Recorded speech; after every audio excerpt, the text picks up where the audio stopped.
We provide you the platform to turn your dreams into reality. Give wings to your aspirations with KR Mangalam University. Israel और Hamas के बीच जारी युद्ध को लेकर अब वैश्विक दबाव बढ़ता जा रहा है। दुनिया के 28 देशों ने पहली बार एकजुट होकर इजराइल से अपील की है कि अब यह युद्ध बंद हो जाना चाहिए, जिसमें ब्रिटेन, जापान, कनाडा, ऑस्ट्रेलिया और फ्रांस समेत पूरे यूरोप के कई देशों ने संयुक्त बयान जारी करते हुए कहा है कि गाजा पट्टी में मानवीय संकट असहनीय स्तर तक पहुंच चुका है और इजराइल को अंतर्राष्ट्रीय कानूनों का पालन करते हुए युद्ध को तुरंत रोक देना चाहिए। इन देशों के विदेश मंत्रियों ने सोमवार को यह साफ संदेश दिया कि युद्ध की मार अब सीधे सीधे आम नागरिकों, खासकर बच्चों और महिलाओं पर पड़ रही है।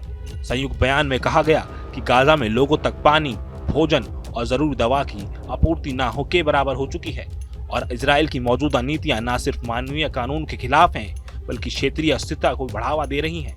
हालांकि ये बात ध्यान देने वाली है कि इस बयान पर अमेरिका और जर्मनी ने हस्ताक्षर नहीं किए। अमेरिका की तरफ से इजराइल को समर्थन जारी है। इजराइल के विदेश मंत्री ने इस अपील को हकीकत से परे बताया है और कहा है कि यह हमास को गलत संदेश देता है। वहीं अमेरिका के इजराइल में राजदूत माइक हुकाबी ने इस बयान को घृणित बताते हुए कहा कि अब समय हमास के आतंकवाद पर दबाव बनाने का है, न कि इजराइल की रणनीतिक कार्रवाई को रोकने का। इस बीच नई चिंता विश्व स्वास्थ्य संगठन ने भी जताई है। WHO ने आरोप लगाया है कि गाजा के डेर अल बला इलाके में इजरायली सेना ने उसके स्टाफ क्वार्टर और गोदाम को निशाना बनाया है। इस हमले में संगठन की संचालक क्षमता पर गंभीर असर पड़ा है। WHO के मुताबिक परिसर पर 3 हवाई हमले किए गए और उसी दिन इजरायली टैंकों ने पहली बार डेर अल बला के दक्षिणी और पूर्वी हिस्सों में प्रवेश किया। इजरायली सेना को शक है कि यहाँ कुछ बंधकों को छुपा कर रखा गया है। स्थानीय स्वास्थ्य अधिकारियों के मुताबिक इस हमले में 3 फिलिस्तीनियों की मौत हुई है और कई घायल हैं। अब सवाल ये है कि युद्ध आखिर खत्म क्यों नहीं हो रहा। युद्ध की शुरुआत 7 अक्टूबर 2023 को हुई थी, जब हमास ने दक्षिणी इजराइल पर हमला कर दिया था। उस हमले में करीब 1200 लोगों की मौत हुई थी और 251 लोगों को बंधक बना लिया गया था।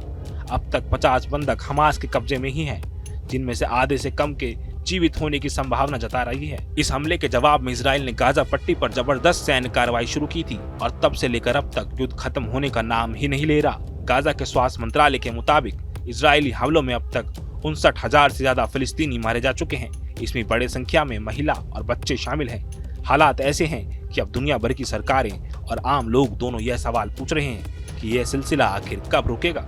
28 देशों की यह अपील सिर्फ एक कूटनीतिक बयान नहीं, बल्कि वैश्विक चेतावनी भी है। चेतावनी उस युद्ध को लेकर जो न किसी देश को स्थायी जीत दिला पा रहा है और न ही नागरिकों को जीवन दे रहा है।